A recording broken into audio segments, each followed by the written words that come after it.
샬롬. 여러분 안녕하십니까?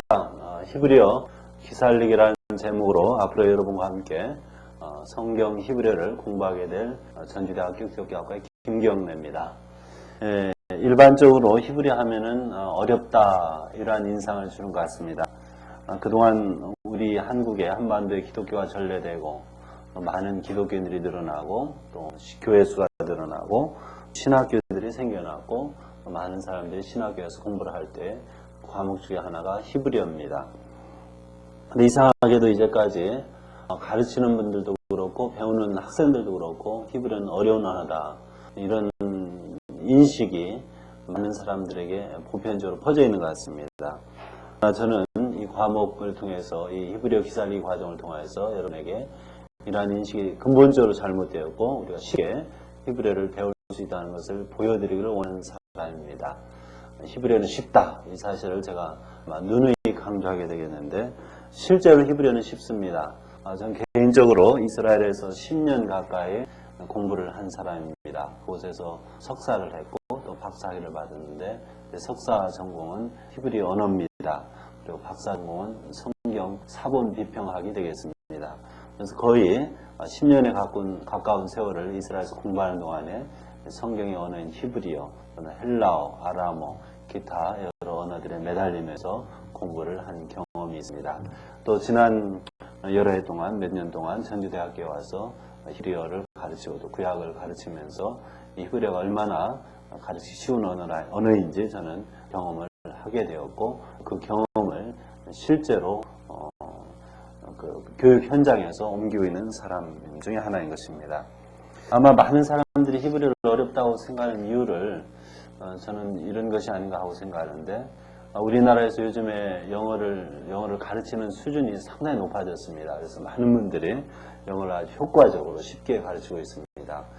제가 어렸을 때 영어를 배우던 시절만 하더라도 선생님과 함께 그 일본식 교육을 받은 그런 발음을 하시는 선생님과 함께 그 이상한 발음으로 따라 읽으면서 문법을 배우고 하여튼 좋지 않은 환경 가운데서 영어를 배운 그런 기억이 나는데 히브리어 역시 아직까지는 우리나라에서 히브리어를 제대로 배운 분들이 별로 없어가지고 히브리어를 제대로 가르칠 수 없고 또 가르치는 분들이 오랜 세월 동안 히브리어를 희열만 배운 게 아니고 구약의 일부 과정으로 배우기 때문에 아마 자신 없게 가르치다 보니까 어렵다고 한 것이 아닌가 이런 생각을 해봅니다.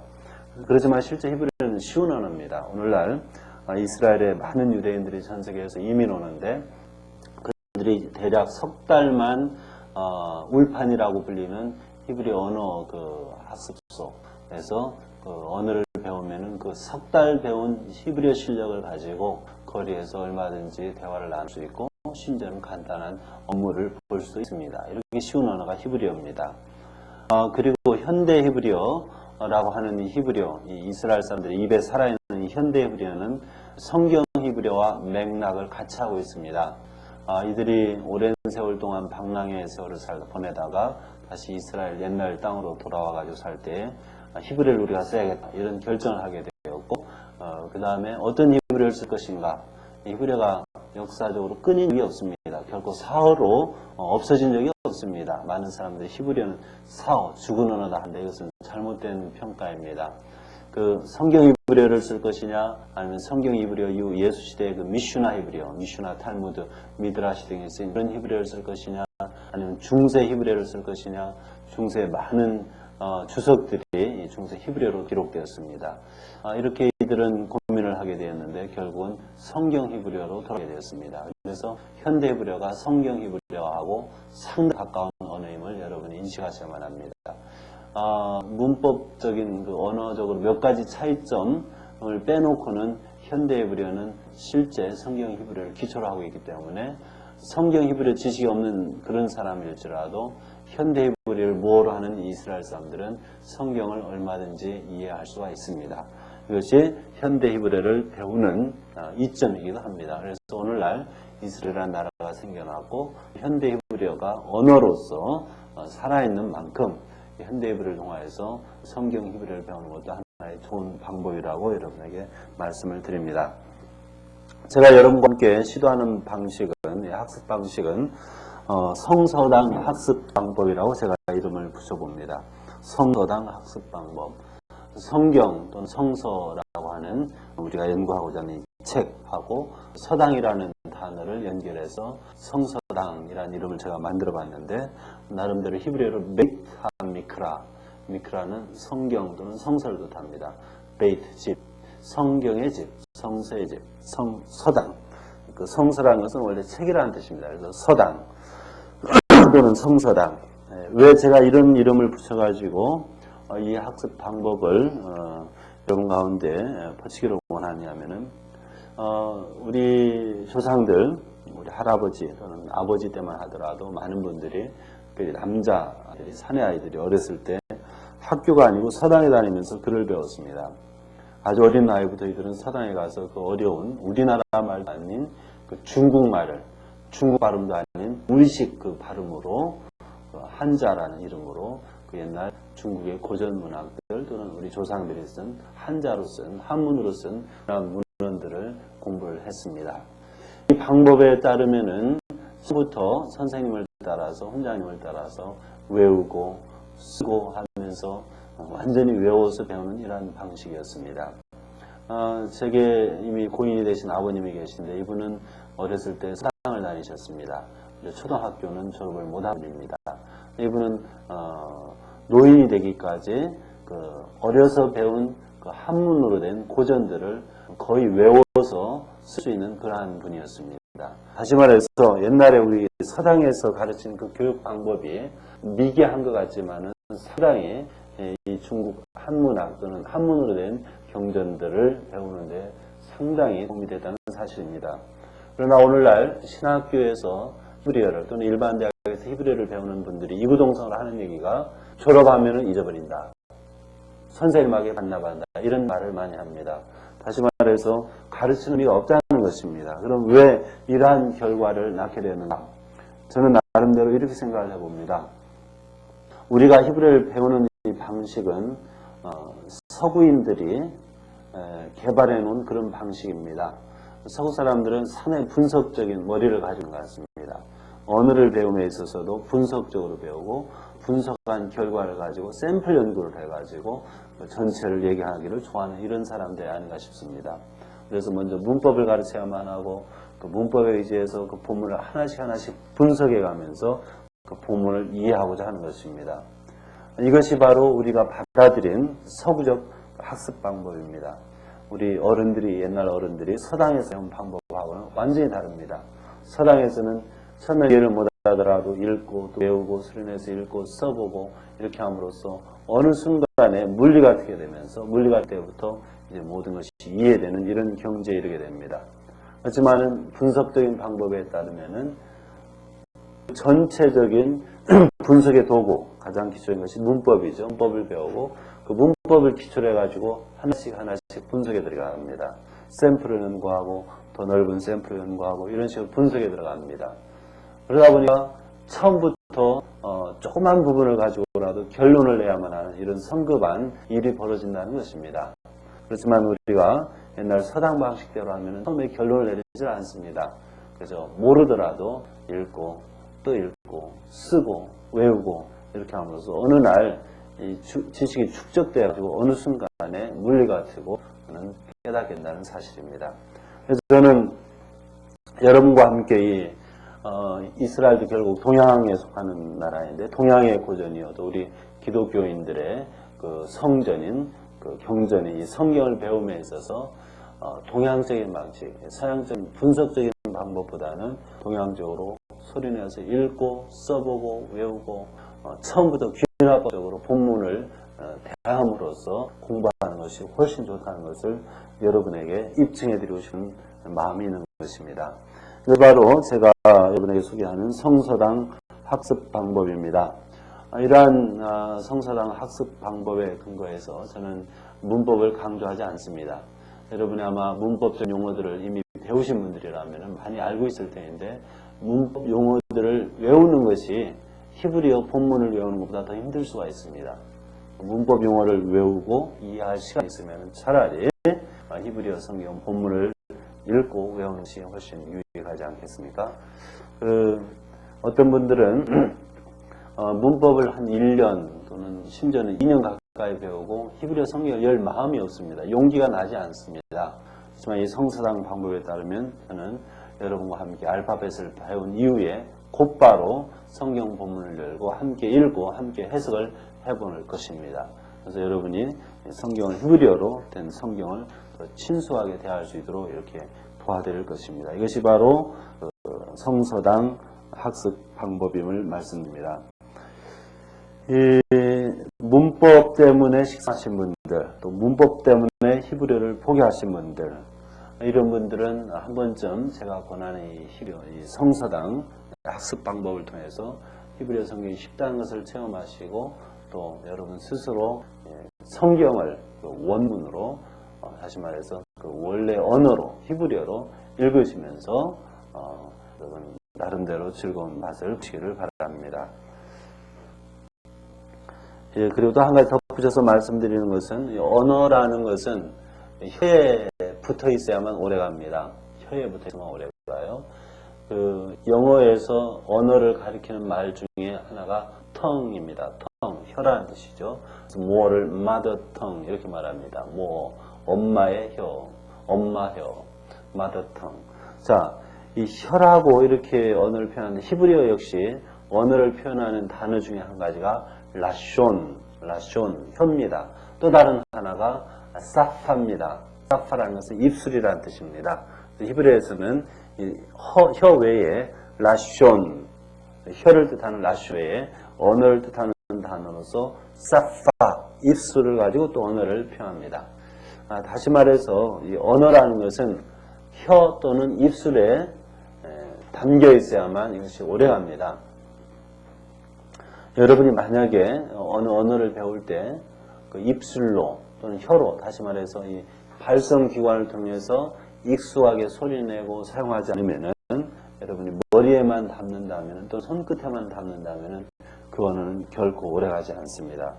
그래서 여러분이 히브리어 성경을 배움에 있어서 이 언어가 여러분의 머릿속에만 들어있도록 하지 마시고 언어가 여러분의 입술에 또 혀에 살아있도록 하는 것이 필요합니다. 그러기 위해서 제가 추천하는 방법이 현대 히브리어를 배우라는 것입니다.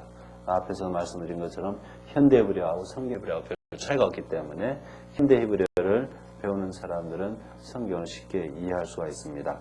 다행히 이스라엘이라는 국가는 현대 히브리어를 공용으로 하고 있고 또 많은 사람들이 이스라엘에 와서 미국에서 유대인들을 통하여서 현대 히브리어를 배우고 있는 실정입니다. 우리 한국인들 가운데서도 저처럼 이스라엘에서 유학한 분들도 있고 또 지금도 유학하는 분들이 꽤 많이 있습니다. 이런 식으로 현대 살아있는 언어로 이 언어를 우리의 혀와 우리의 입술에 담을 때에 그 언어는 그만큼 오래간다는 것을 여러분이 알아두시기 바랍니다. 그리고 한 가지 저는 이 히브리어 기살리기 시간을 통해서 여러분에게 노래를 또 가르쳐 드리고자 합니다. 제가 이스라엘에 있는 동안에 예수 믿는 유대인들이 모이는 그런 교회의 집회에 다녔는데 이분들이 작곡을 하고 또 가사는 주로 히브리어 성경, 시편, 이사야 등등 이런 곳에서 가사를 취해가지고 노래를 써가지고 예배 시간에 찬송을 합니다. 그런 노래 중에서 일부만을 제가 여러분에게 가르쳐 드리겠습니다. 이 언어가, 이 음악이 언어 습득에 미치는 영향은 아주 상당히 큽니다. 제가 경험하기로는 음악을 하시는 분들이 언어를 쉽게 배우는 것 같습니다. 소리에 민감해서 그런지 몰라도 음악을 하시는 분들이 언어를 쉽게 습득하는 것을 제가 여러 번 보았는데, 그래서 저는 여러분에게 이 히브리어 노래를 몇 곡 가르쳐 드리고 여러분이 히브리어 노래를 외울 경우에 거기에 있는 그 가사들, 결국 성경 구절들인데 대부분 쉽게 외울 수가 있습니다. 여러분이 곡이 없이 외우려면 어려워도 곡을 붙여가지고 그 가사를 외울 경우에는 쉽게 배울 수가 있습니다. 그래서 히브리어 노래도 가르쳐드리고 현대 실용 언어도 좀 맛배기로 말씀드리고 그 다음에 이스라엘에는 이스라엘 성경공회 성서가 있는데 이스라엘 성서공회에서 출판한 책이 있습니다. 성경인데 유대인들이 일반적으로 성경이라고 말하면 구약 성경만을 가리키죠. 근데 이 성경은 구약 신약이 다 들어 있습니다. 우리가 보는 마수라 구약 성경하고 신약 성경은 현대어로 번역된 신약성이 같이 붙어 있습니다. 이스라엘에서는 보기 드문 그러한 성경인데, 이러한 성경을 통해서 현대어로 번역된 이 요한복음을 앞에 몇 장을 또 우리가 읽게 될 것입니다. 그래서 여러분이 성경 히브리어를 또는 히브리어 성경을 공부하기 위해서 히브리어 성경만 보는 것이 아니고 더욱이 문법을 통해서 가는 것이 아니고 실제 귀납적으로 본문을 바로 들어가되 현대어도 약간 배우고, 그 다음에 현대어 신약성경도 읽고, 그 다음에 히브리어 노래도 배우고, 이렇게 몇 가지 종합적인 방법을 통하여서 제가 함께 공부를 앞으로 하고자 합니다.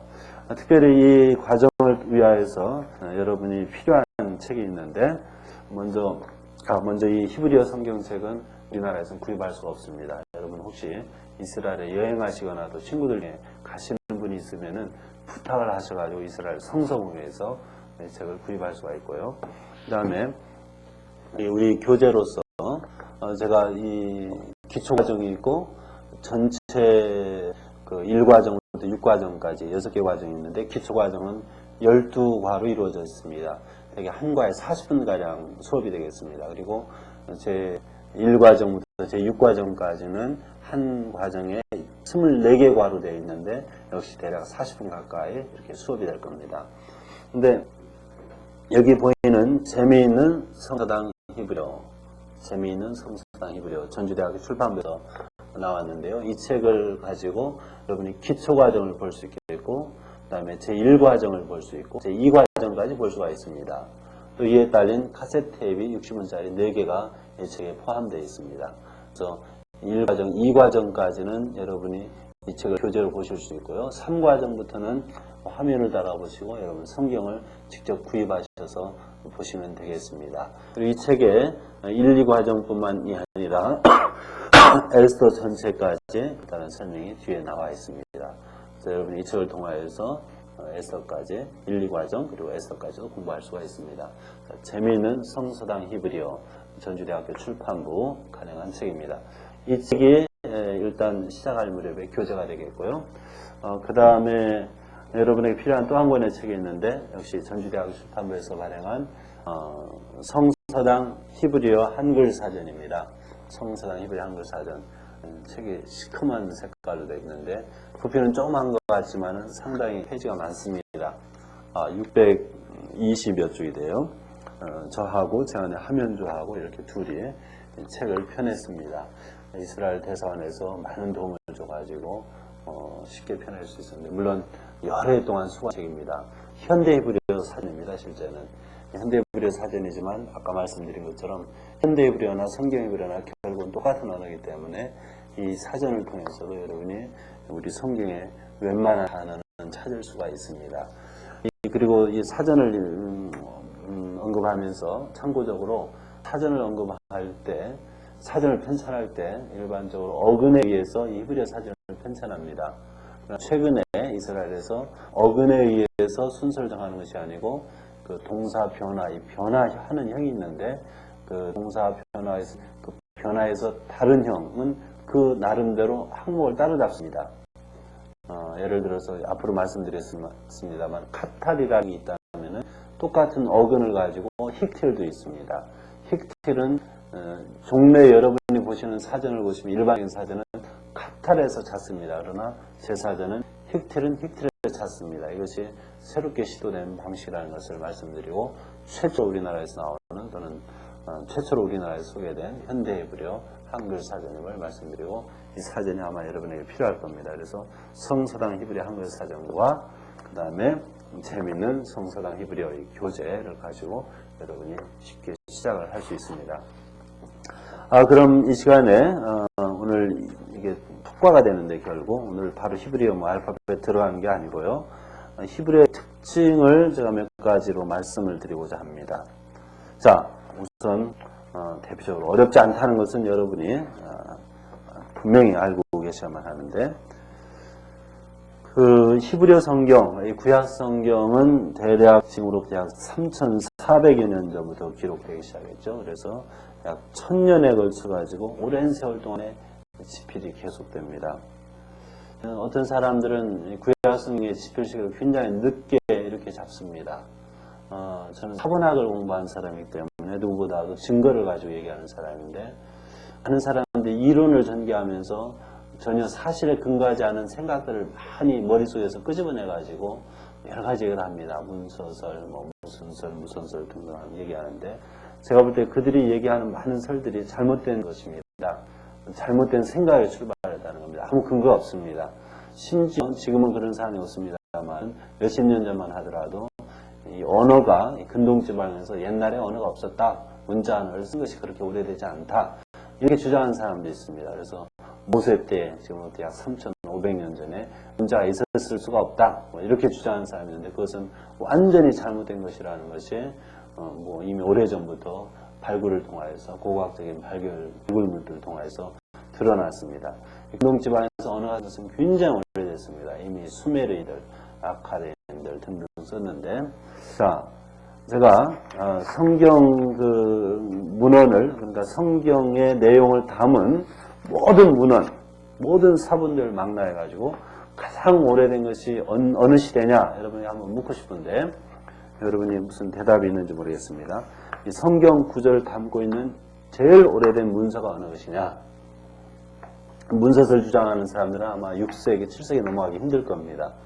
근데 예루살렘의 흰놈 골짜기라는 곳이 있죠. 흰 골짜기 바로 히브리어로 케테프 흰놈 해가지고 흰 골짜기의 어깨라고 하는데 약간 이렇게 올라가가지고 세인트 앤드류 처치라는 교회가 있습니다.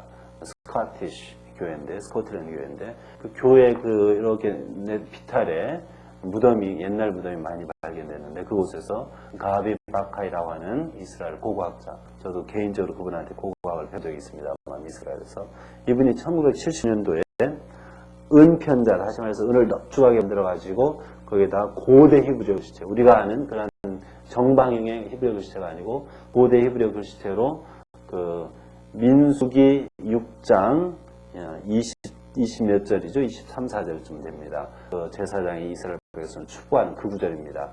그 내용이 적힌 그러한 은편자가 2개 발견됐습니다. 이게 1919년도입니다. 이스라엘 박물관에 소장하고 있고요. 이것은 주전 7세기에 기록된 겁니다. 제가 여기 제 책에 사진을 소개하고 있는데, 대략 보면은 이것은 옆에 쉽게 보이도록 소개하고 있는 거고요. 사진 책이 꼬무잡잡한 겁니다. 그리고 그 옆에 참고적으로 현대 우리가 쓰는 아람어 정방위체로 이렇게 써놓은 겁니다. 여기에 여호와, 야훼라는 이름이 또 나와 있죠. 고대 글씨, 히브리 글씨체인데 이것이 바로 최고로 오래된 성경의 내용을 담고 있는 그런 문서입니다. 주전 7세기 것입니다. 주전 7세기. 발견된 것이 이렇습니다. 그래서 우리가 아마 생각하는 것보다도 구약성경의 기록이 훨씬 오래전의 일이다. 이런 것을, 이런 증거물을 통해서 우리가 대충 감을 잡을 수가 있어요. 이 문헌에 대해서 아는 분들이 별로 많지 않은 것 같은데, 여러분이 꼭 이러한 주전 7세기에 기록된 민수기 6장 후반부 20여 절 그 내용이 있다는 것을 꼭 알아두시기 바랍니다.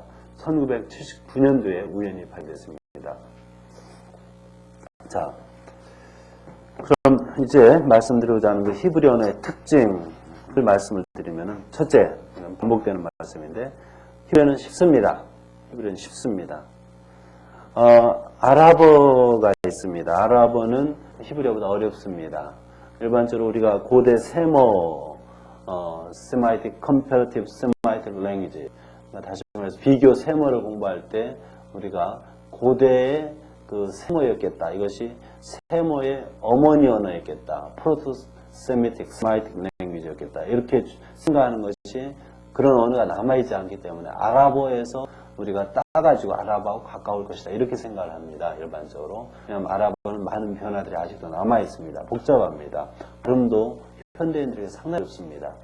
그래서 아랍어라든지 여러 언어를 두고 비교해 볼 때 히브리어가 그래도 가장 세머 중에서 쉬운 언어다. 아까 말씀드린 대로 현대 히브리어의 경우 이스라엘에 이민 오는 그 유대인들이 석 달만 보면 어느 정도 구사할 수 있는 언어가 이 히브리어입니다. 그 다음에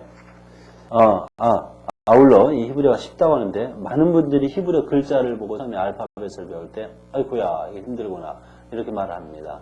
그것은 히브리어가 어려운 게 아니고, 그 글자가 어려운 게 아니고 생소할 뿐입니다. 그래서 여러분이 생소하다는 표현하고 어렵다는 표현을 혼동하지 마시고 단순히 우리가 이 히브리어 이 알파벳을 제대로 구경을 못합니다. 일반적으로. 그래서 이걸 처음 대하는 분들이 어렵다 하지만 어려운 게 아니고 생소할 뿐입니다. 우리 한글을 배우는 분들이 생소하다는 말을 하지 않고 어렵다고 하는데 실제는 생소한 거죠. 그래서 생소할 뿐이지 어려운 것이 아니라 사실을 말씀드리고요.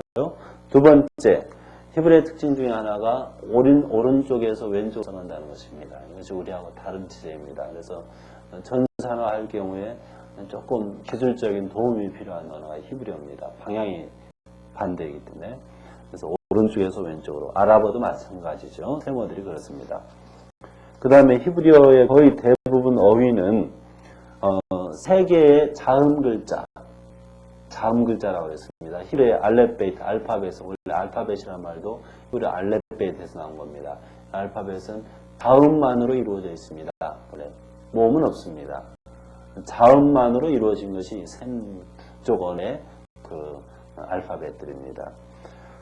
자음만으로 이루어졌는데 이 세 개의 자음 글자 거의 대부분이 자음 글자 세 개를 기초로 해가지고 어휘를 만들어집니다.